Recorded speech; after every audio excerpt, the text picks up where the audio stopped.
The signs are here in this book, so they're preserved in some form.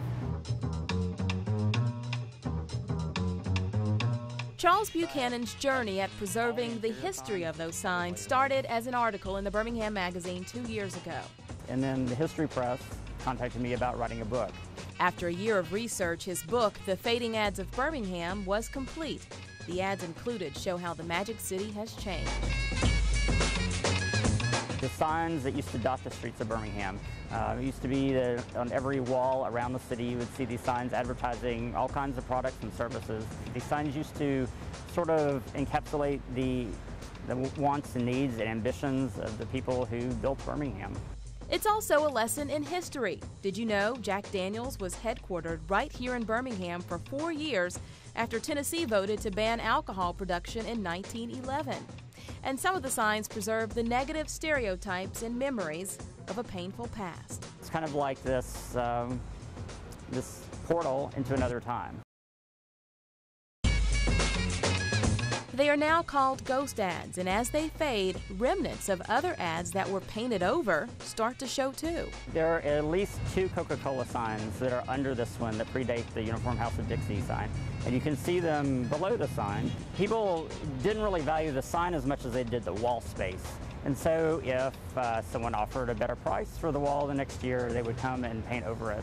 These painted wall signs were the precursors to vinyl billboards we see everywhere today. Right here you can see the evolution of outdoor advertising from the painted wall signs to the current billboards. And that was sort of a standard, the circular signature was sort of a standard that a lot of the outdoor companies used and began using in the era of wall signs. But as Birmingham grew as a city, the buildings expanded, and a number of those outdoor signs ended up inside.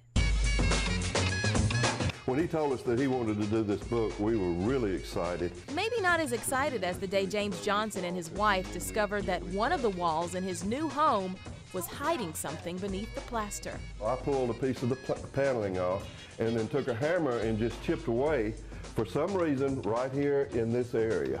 And the first thing that we saw were these bird's feet. The couple had just closed on the building for their Dog Days of Birmingham daycare, and they had plans to remodel the upstairs as a living space. And I exposed a little bit more of it, and of course we could see the actual outline of the bird, you know, say in this area. And we jumped up and down like little girls and screamed, and then ran down to our architects and said, "Stop the presses." It was the Wise-Ola Owl from a long-gone soda company established back in the early 1900s. Of course, this was an outside wall at one time, and the building that we have here that was Hunter Furniture was built onto it. And Mr. Hunter, when we purchased the place, was 75 years old, and he didn't know this existed. He has another painting featuring what looks like the Birmingham Pressing Club downstairs. We're not too totally sure about exactly what it is. What is certain is that the indoor signs are now perfectly preserved, and that Buchanan has really studied every sign he can find. He has even learned some of the techniques the painters use, the tricks of the trade, if you will. They would use the mortar joints between the bricks to help them keep the letters straight. Some signs have been restored, like this ad on the Lyric Theater. It was originally painted in the early 1900s. The city used to be so bright. It was full of color because these signs were very bold and the colors were very bright. So it's great to kind of get an idea of what that was like.